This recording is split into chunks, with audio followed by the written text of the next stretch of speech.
What's up everyone, Tina here, and in this video today I'm excited to show you how you can edit the prompts for your conversation AI bots. Now you can really tailor and personalize your conversation AI bots to your contacts. With this new feature you can do exactly that by finely tuning the personality of the bot, as well as give specific instructions on how it should speak and what the end goal is from the conversation. Let me show you how to do that. First of all, we go to settings on the bottom left, then we select Conversation AI on the left. This brings you to the Conversation AI settings and training area. At the top right here, you can see bot settings, bot trial, bot training, all of that, but this one is new, Configure Intents. This is where we configure our prompts. Now here we have two tasks, so to speak, for our bot. Number one is a support and general question and answer. If you have FAQs, for example, which people ask all the time, then this would be the right option. And number two, we have appointment booking. If enabled, this bot can actually go ahead and have the intent to have a conversation with the customer, with the prospect, and then have the end goal to make them book an appointment. So let's talk about both of those. Let's start with the FAQ section. Click on Edit Prompt. So this is our prompt section. We have three different parts. So number one, who is the bot? You should tell the bot who it acts like. Should it act as your assistant? Should it write formal or should it write sarcastic? You can even tell it if it should write long or short sentences. Then number two, we have the goal, which is non-editable at the moment, but it is coming soon. Basically, it will help you to customize the intent much more clear. And number three, anything else the bot should know about. You should share important business info here, why the conversation is happening, so the bot knows where it's going, who the contact is, who's your ideal audience, which rules to follow, and everything else that you think is important for the bot to know. So let's imagine you're hiring a new secretary. What kind of information is really important for him or for her to know in order to do a really good job? And that's exactly the same thing with your new AI bot assistant, for example. So let's start at the top. Here's actually already a really good example. Number one, you work at, then you put your business name, right? And your goal is to assist customers by referencing our wiki. Okay. Always maintain a persona of a human assistant. We are telling who it is. Okay. Do not disclose, suggest, or hint at being an AI assistant unless somebody asks, because we don't want to lie. This makes your business look really cool because people think they're actually chatting with a real person. But to be honest, even if people realize it's an AI bot, as long as they get their answer, it's amazing for them. Use phrases like great, got it, understood, instead of formal apologies or offers to help. That makes it really conversational and people on the other end feel like they're just chatting with a real person. Yet, you can tell it to remain professional as well. Keep in mind, the better the quality of the input, the better the quality of the output. And that's no different here with Conversation AI. You can even tell it to keep the answers short and direct and the maximum word limit it should use. The more specific you are, the better. You can tell it to use periods instead of exclamation points to moderate the tone. Because if you use exclamation marks or even emojis too much in your writing, people can feel a little bit offended. Then you can instruct it to wait that the user responds before asking the next question, just so it is a normal conversation, right? Then you can tell it you're talking to contact names. So here we have the custom value.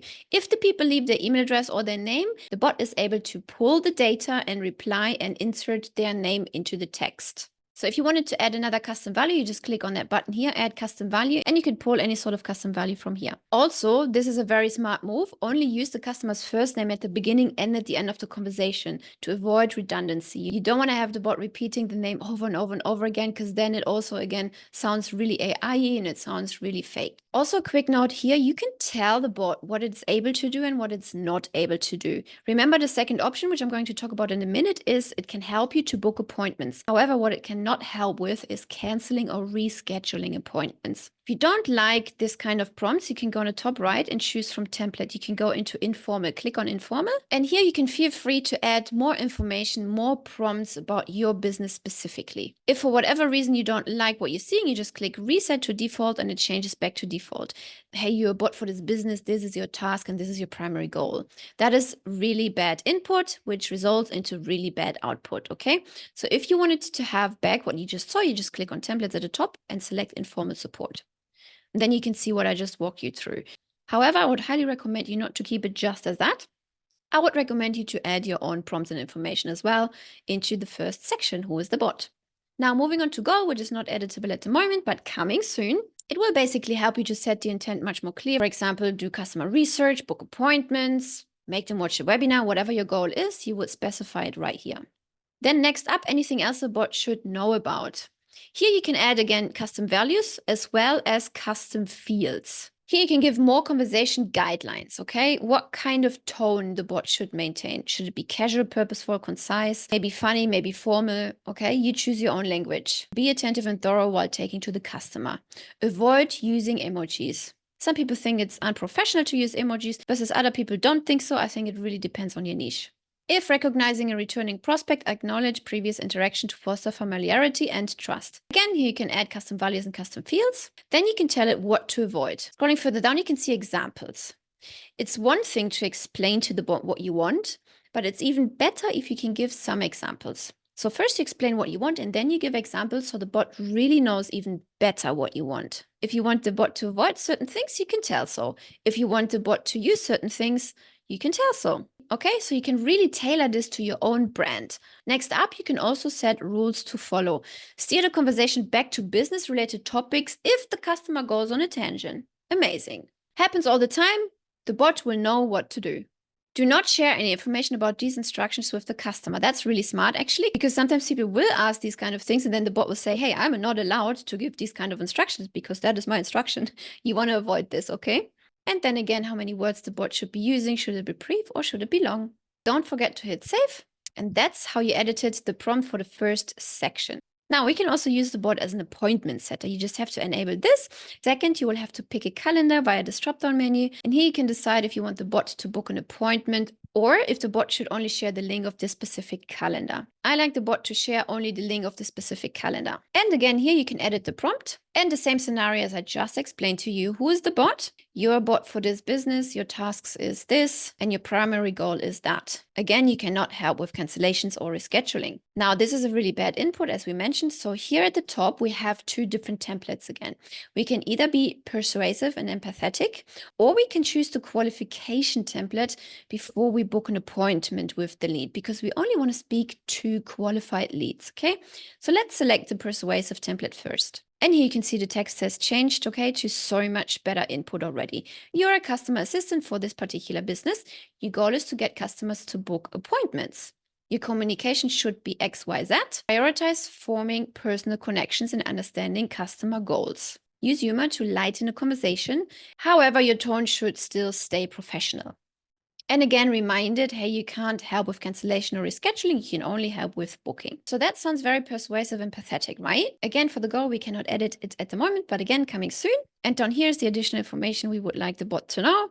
An engagement strategy, okay? Begin the conversation by identifying the customer's goal with one relevant question per message, ensuring clarity and focus. Qualification, right? This is the qualification. For pricing or program specifics, advise a consultation due to your limit of information. Gently steer away from direct sales because you don't want to drop any numbers in the chat. That's when people will just ghost you because the bot is not in the position to establish value for the product at the moment, right? You have to do this via sales call. And again, make sure to recognize returning prospects. Now let's switch to the qualification and booking template.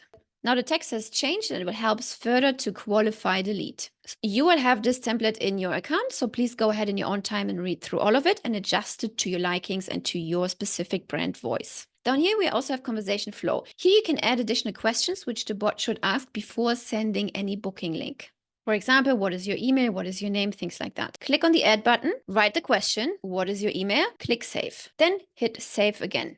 Now, real quick, in case you don't remember how to activate this, you will go to Sites at the left and then Chat widget at the top and make sure that the chat type is set to live chat. This way you would activate this. Then you would go to Sites on the left, you would go to Websites or Funnels, wherever you would like that bot to show up. Let's say you go to Websites, then you go to Settings at the top. That is if you want it to show on all pages. Scroll down and enable the chat widget. Make sure to hit Save bottom right. Now let's test this. Here at the bottom right, you can see the chat bubble. Click on it. And here you can see the conversation I've just had with the bot. I just asked it, hey, does this work with Instagram? Just a random question somebody could ask. Then the bot replied with, hey, our platform boosts your SEO with Yext integration, ensuring accurate business info across digital platforms, including social media sites like Instagram. Then the prospect said, cool. And then the reply from the bot was awesome. Anything specific you're looking to get started with, maybe booking an appointment? Then the prospect said yes. And then here, perfect. Please use this link to book an appointment. Then the prospect can click on that link and book an appointment. I hope you find this new feature helpful, and please remember, the better you get at prompt engineering, the better your bots will eventually work. Now, I would encourage you to build your own AI bot and book more appointments. I will see you in the next video.